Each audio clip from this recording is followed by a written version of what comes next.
Sarthi, Madhumita Mukherjee. I promise a better scoring in your physics. अभी radius of atom related एक question को देखते हैं. Radius of atom related. Okay, ये वाला क्वेश्चन मेरा था 2009 का 2009 का क्वेश्चन था मेरा. Question number 1. The radius of hydrogen atom in its ground state is 5.3 into 10 to the power minus 11 meter. After collision with an electron, it is found to have a radius of 21.2 into 10 to the power minus 11 meter. What is the principal quantum number n of the final state of atom? आपका option is n equal to 4, B option is n equal to 2, C option is n equal to 16 and D option is n equal to 3. क्या बोल रहा है? The radius of an hydrogen atom at ground state is this. Radius R1. R1 equal to 5.3 into 10 to the power minus 11 meter. After collision with an electron, it is found to have radius of this R2 equal to 21.2 into 10 to the power minus 11 meter. What is the principal quantum number n of the final state?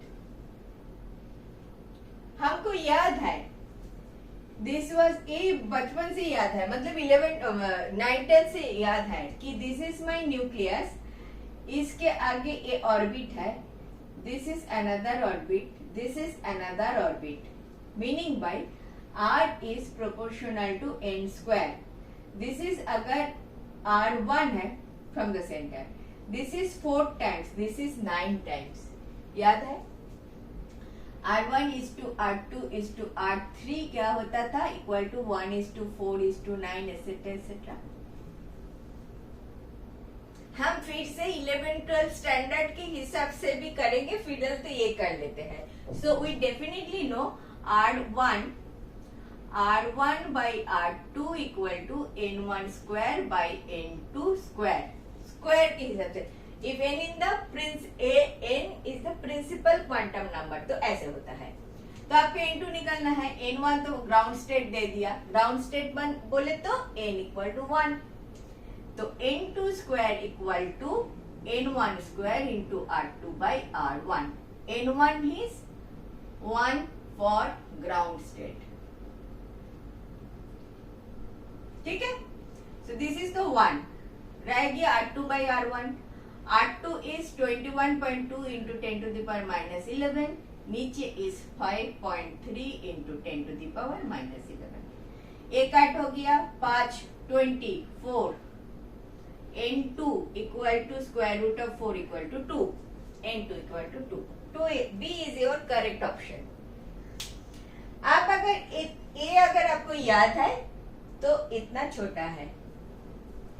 ठीक है? अगर ये आपको याद है, आप ही बोलोगे ma'am वो तो बहुत पहले पढ़ा था, वो तो 9th का बात कर रहे हो. आप ही का कुछ बोलो.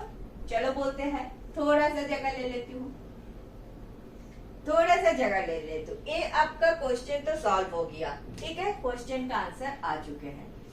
अभी ये वाला चीज, ये जो R is proportional to n square, इसको थोड़ा सा प्रूफ कर लेते हैं, थोड़ा सा एक्स्ट्रा, लेकिन आपको याद आ जाएगा. जब भी न्यूक्लियस के चारों तरफ एक इलेक्ट्रॉन घूम रहा है, ये क्या कर रहा है? सर्कुलर मोशन बना रहा है.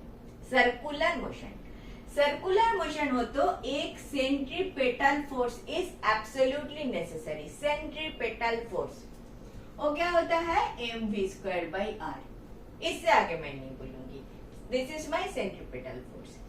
In this case, who is providing your centripetal force? Electrostatic force between nucleus and electron. This is negative, this is positive. So there will be a attraction.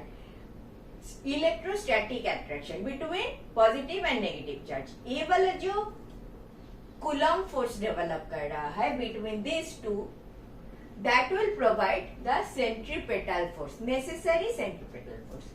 वो क्या होता है?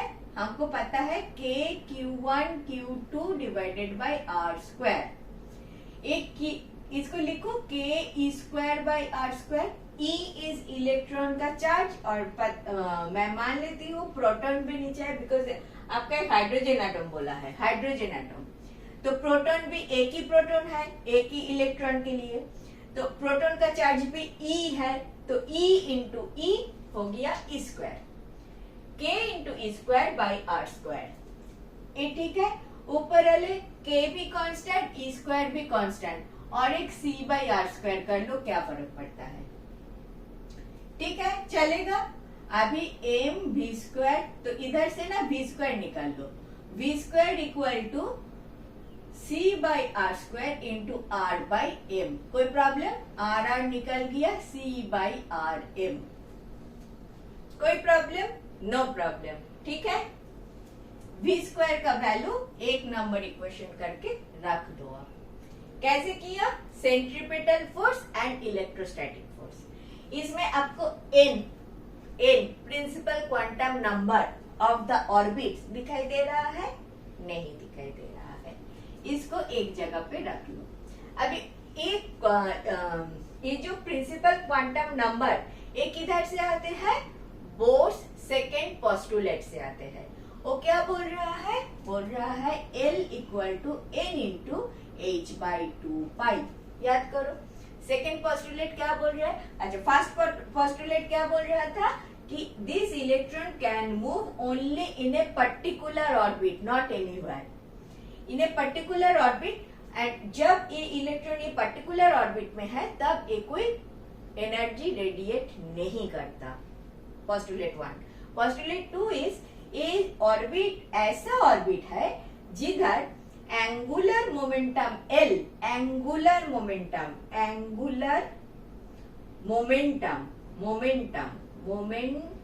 ये क्या होता है? एंगुलर मोमेंटम L जो होता है n into h by 2 h क्या होता है? Planck's constant. n क्या होता है? Principal quantum number. 2 तो 2 एंगुलर मोमेंटम क्या होता है? Linear momentum. न्यूटन याद करो, linear momentum is p equal to m into v, linear momentum.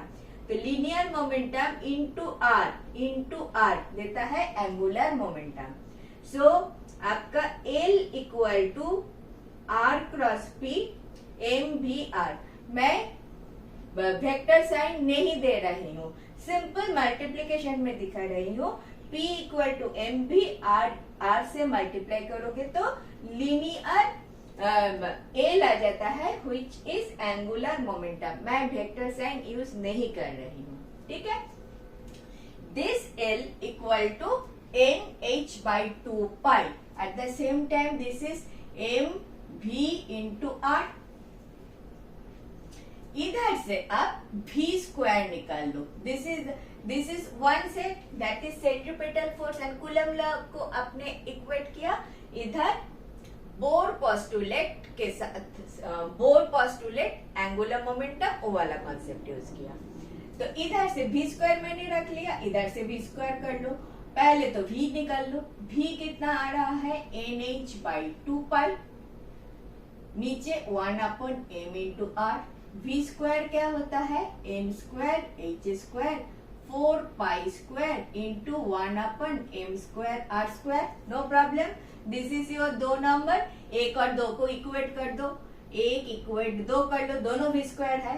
तो आ गया c by r m equal to m square h square by 4 pi square into 1 upon m square r square. एक r निकाल दो, एक m निकाल दो, निकल दिया। c इज ए कांस्टेंट, इधर h constant, 4 pi square constant, m constant, क्या रह गया? c n square by r, बाकी सारा कांस्टेंट, k डैश कर लो, एवरीथिंग इज कांस्टेंट। तो n स्क्वायर, सो r इधर लाओ, r equal to n square, c constant, k dash constant, k double dash another constant, कोई प्रॉब्लम नहीं है। तो आ गया r is proportional to n square because this is constant. आ गया r is proportional to m square. याद रखोगे या करके देखोगे? करके नहीं देखोगे, मैंने तो बस बता दिया ताकि तुम्हें याद आ जाए। सेंट्रीपिटल फोर्स के साथ कूलम्स लॉ को इक्वेट करके v स्क्वायर निकाल लिया, फिर बोर्स सेकेंड पोस्टुलेट यूज किया, mvr इक्वल टू nh/2 इधर से v स्क्वायर का वैल्यू निकाला, v स्क्वायर इक्वेट किया, इक्वेट करने से r is proportional to n square आ गया। तो r is proportional to n square, so r1/r2 equal to n1 square by n2 square. आपका आंसर आ गया। क्लियर? चलो नेक्स्ट देखें। Thank you for watching. I have explained last 20 years questions like this. If benefited, do watch.